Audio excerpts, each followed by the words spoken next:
Imagine waking up one day to a truth so disorienting. It shakes the very foundation of what you thought love, loyalty, and human connection meant. A message left unread, a look that lingers too long, a late-night phone call that wasn't meant for you to hear. And just like that, the floor beneath you begins to crack, not from what was done, but from what it means. Cheating, a single word, yet an entire world of betrayal, secrecy, and emotional chaos folds inside it. But here's the question no one dares to ask out loud. Why do people cheat, even when they love you? It's not enough to call them cowards. It's too easy to say they're selfish. You want to believe it's about lust, weakness, or even opportunity, but deep down, something tells you that it's far more complicated, more disturbing. What if cheating isn't just a moral failing, but a mirror, a reflection of hidden fears, fractured selves, and buried longings? We are taught to see cheaters as villains, cold-hearted liars, manipulators, narcissists. But that explanation is comfortable because it allows you to walk away without ever looking inward, without ever asking, what if this betrayal isn't about the other person at all? What if it's a symptom of something deeper, something festering quietly inside all of us? The philosopher Jean-Paul Sartre once wrote that man is condemned to be free. Freedom means choice, but choice means responsibility. And responsibility, when it comes to love, intimacy, and truth, is terrifying.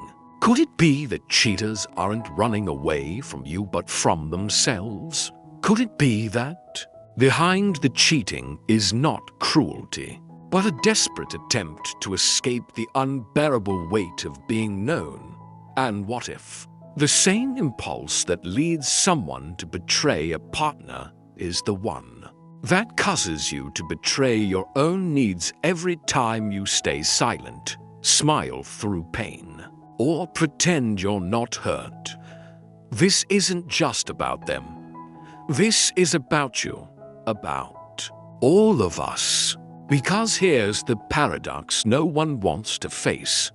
The person who cheats might still love you, and yet still destroy you.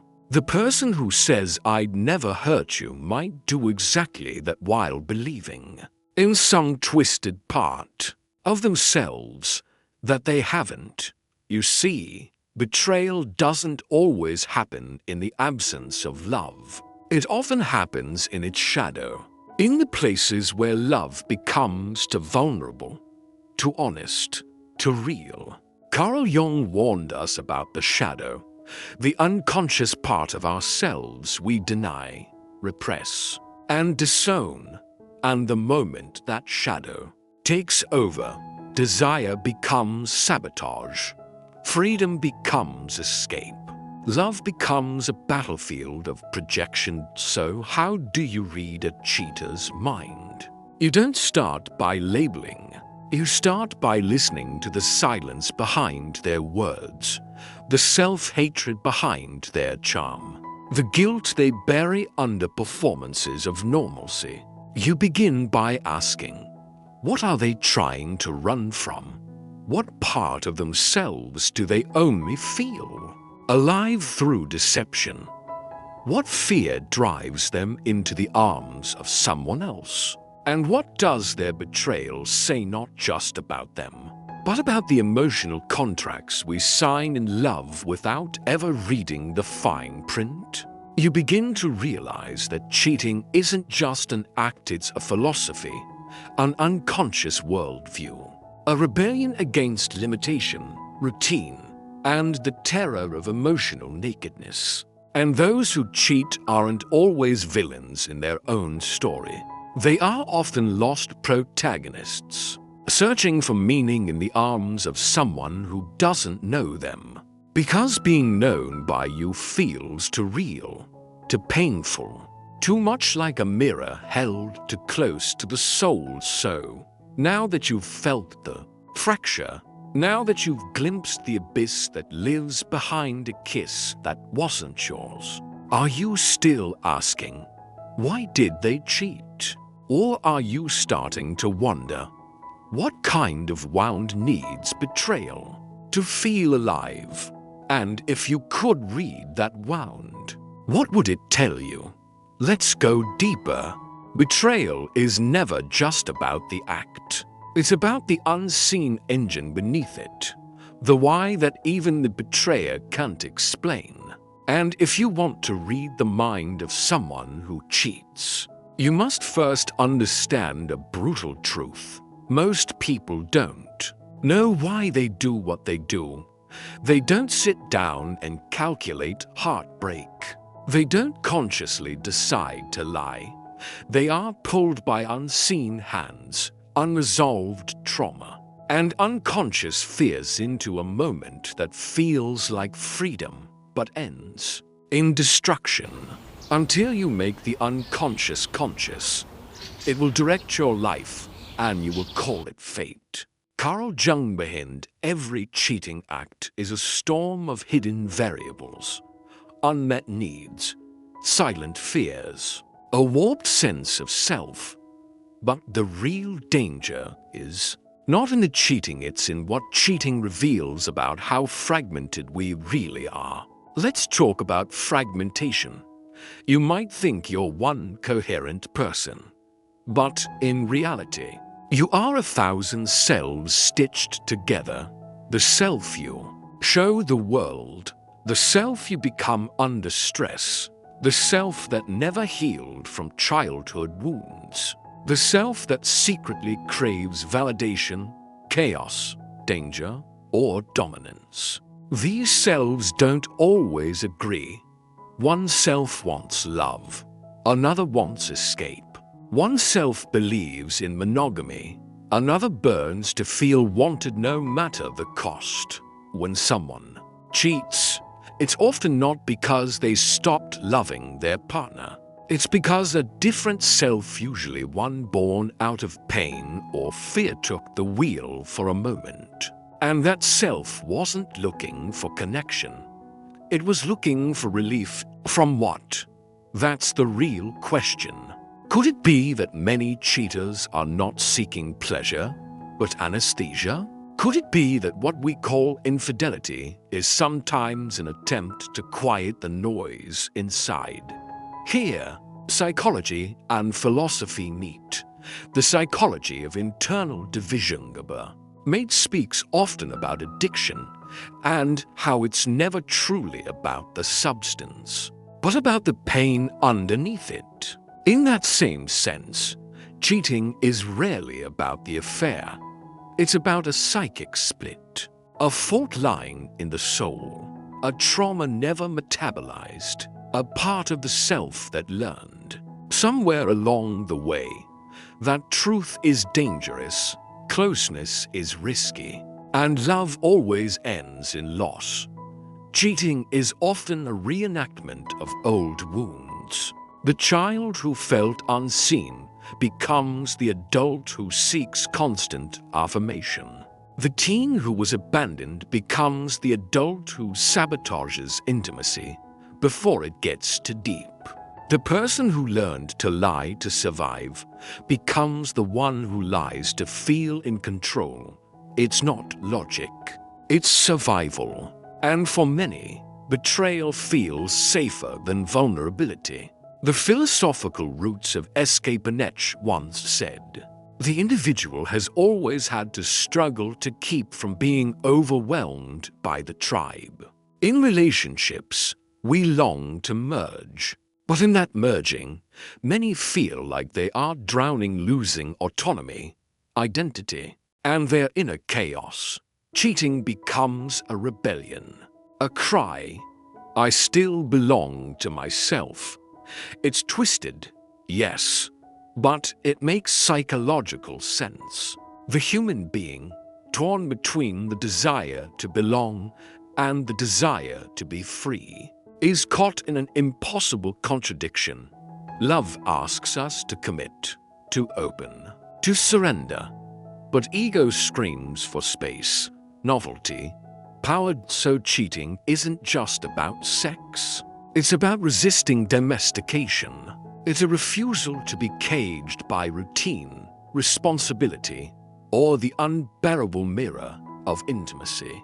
Because real intimacy doesn't just expose your body, it exposes your soul. And that's terrifying. Cheaters often don't cheat because they want more. They cheat because they don't know how to sit with what they already have. Love forces them to confront parts of themselves they've never met. And so they escape not because the other person is lacking, but because they are lacking the emotional capacity to handle being seen. This is why some people cheat when things are going well. It's not dissatisfaction, it's internal panic. The unconscious mind whispers, "You don't deserve this. This can't last." Get out before they see the real you. Cheating becomes a self-sabotage that confirms an old, painful belief. I am unworthy of love. I always ruin good things. I don't know how to be close without eventually hurting them. So when someone cheats, they aren't just betraying you. They're betraying the version of themselves they tried to become with you. And here's the truly tragic part. Many cheaters don't even want to cheat. They feel guilt even while doing it. But the emotional impulse is stronger than their moral compass. The wound is louder than their conscience, because they never learned how to pause, how to feel, how to choose integrity over impulse. So where does that leave you, the one who's trying to read them? If you expect consistency from someone who is at war with themselves, you will suffer endlessly. If you expect honesty from someone who has never been honest with their own reflection, you will be betrayed again and again. To read the psychology of a cheater is not to decode a villain, but to witness a fracture. And unless that fracture is healed, no amount of love, pleading, or logic will stop them from betraying again. But what does that fracture do to the world around them? What happens to a culture, to a family, to a self-image? The wound of betrayal is not just sharp. It's radioactive. It spreads, silently, corrosively, even long after the cheating stops, even if it only happened once, even if forgiveness was spoken aloud. Because cheating doesn't just break a promise, it breaks reality. You begin to doubt the past. Was that moment real? Was the love ever true? Did they ever really see you, or were you just a placeholder in their personal performance? This confusion, this emotional vertigo, is the true cost of betrayal.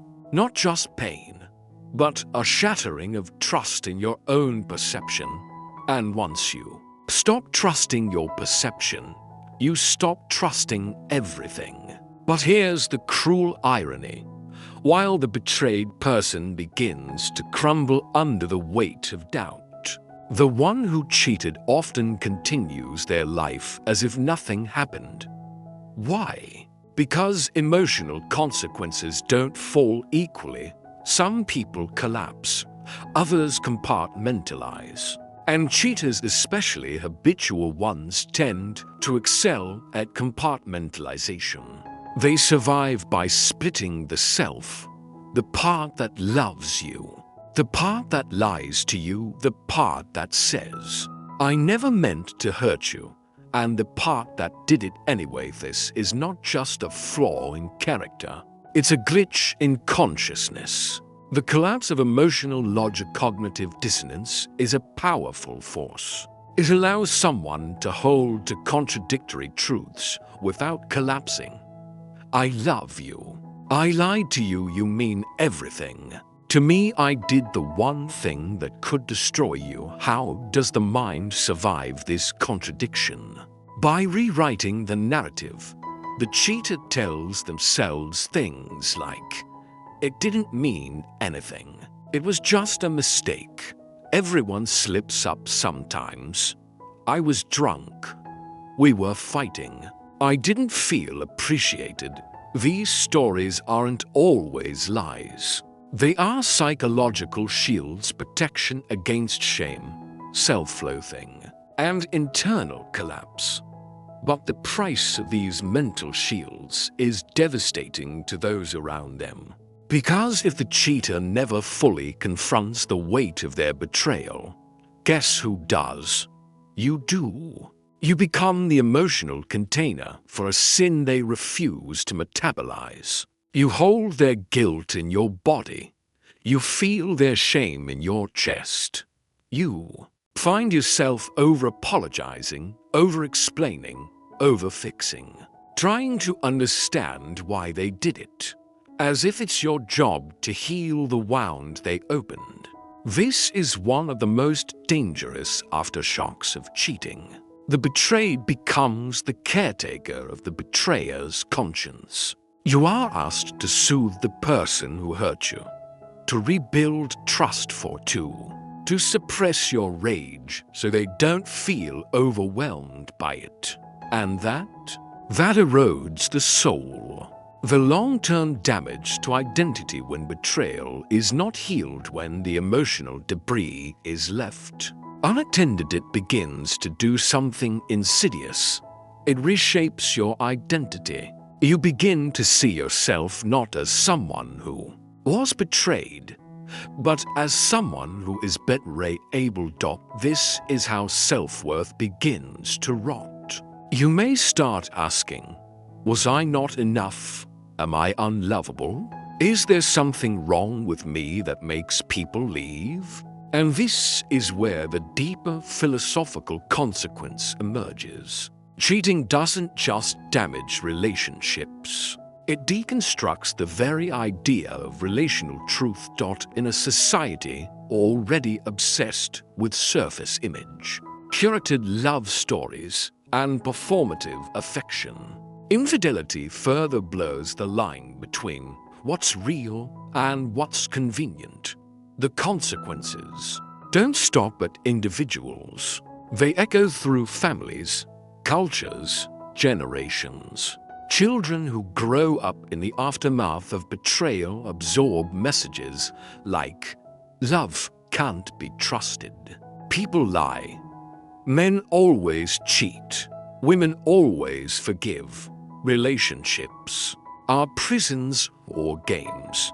And so the cycle repeats quietly, unconsciously. What was once a private wound becomes a cultural myth. Culture, cheating, and the death of intimacy will live in a world that both condemns and glorifies cheating. Movies romanticize affairs. Songs celebrate the thrill of the forbidden. Social media glamorizes options, DM culture, low investment hookups. But behind the spectacle is a deeper crisis. We are losing the ability to be emotionally naked with one another. Real intimacy is messy, inconvenient, and deeply confronting. It forces you to show your flaws, not just your highlights. It demands emotional work. It requires accountability. And in a world addicted to novelty and escape, cheating becomes a shortcut to pseudo-intimacy, just enough connection to feel alive, but not enough to feel seen. The unseen consequence is not just broken hearts. It's the normalization of emotional dishonesty. People stop believing in the possibility of loyalty. They stop risking openness. They stop building deep love, not because they don't want it, but because they are exhausted by disappointment.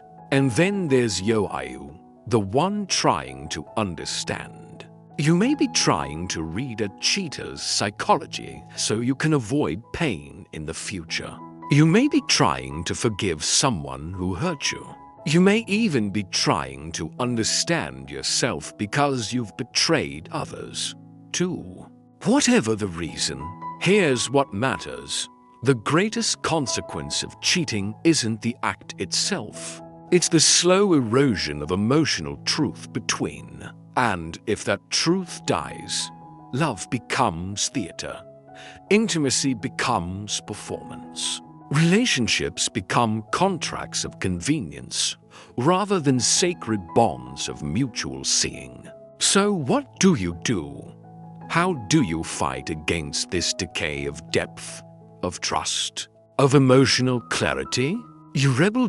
You take back your power not by seeking revenge, but by seeing clearly what most people are afraid to look at. In the next section, we'll uncover what that rebellion looks like, how to break the cycle, how to reclaim your emotional vision, and how to write the ultimate truth, the final, most powerful realization that comes a moment after the screaming has stopped, after the apologies have faded, after your mind has rehearsed 1,000 versions of what you should have said, when you no longer care about the reason.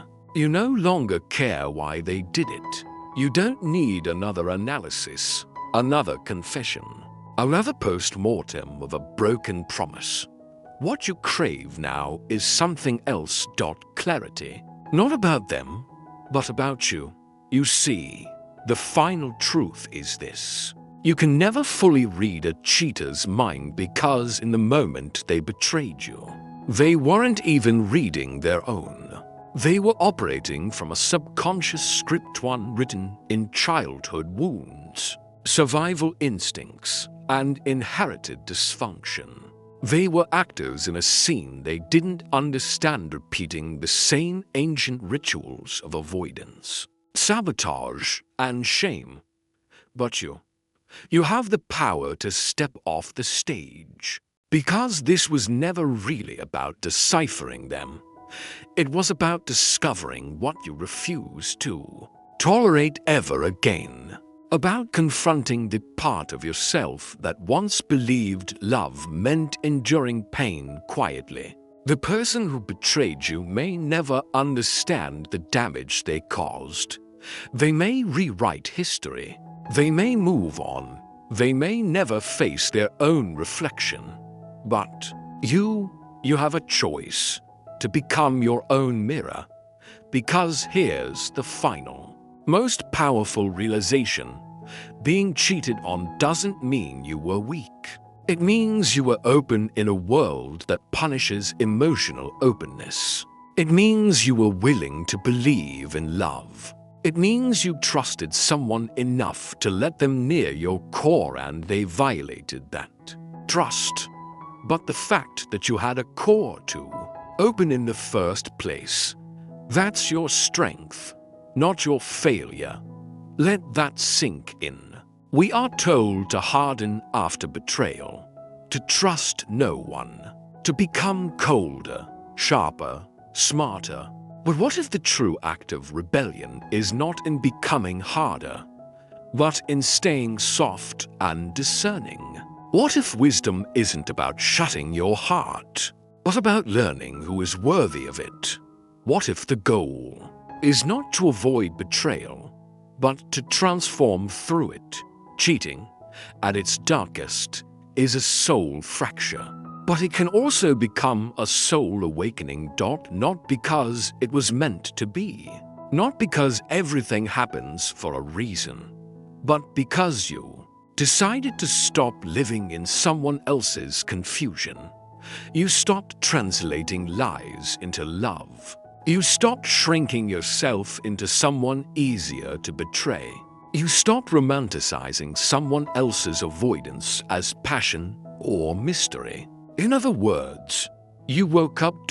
And in that awakening, you gained what many never will, the ability to see clearly through illusion, the ability to recognize when someone is speaking from their wounds instead of their heart. The ability to walk away not because you're bitter, but because you're done performing clarity for someone who prefers distortion. You've learned to read a cheater's psychology not for revenge, not for control, but for freedom.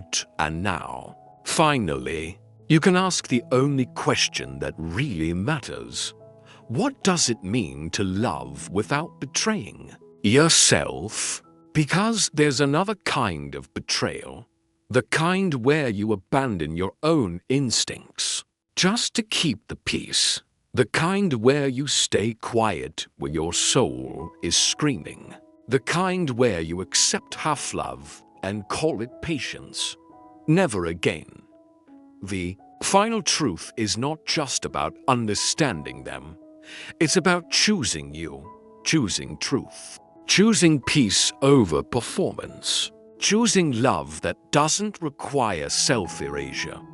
You have that power now, not because you read their psychology like a book, but because you wrote a new story, one where betrayal isn't the ending. It's the beginning of knowing yourself, the beginning of guarding your peace like it's sacred, the beginning of never needing to decode someone else's chaos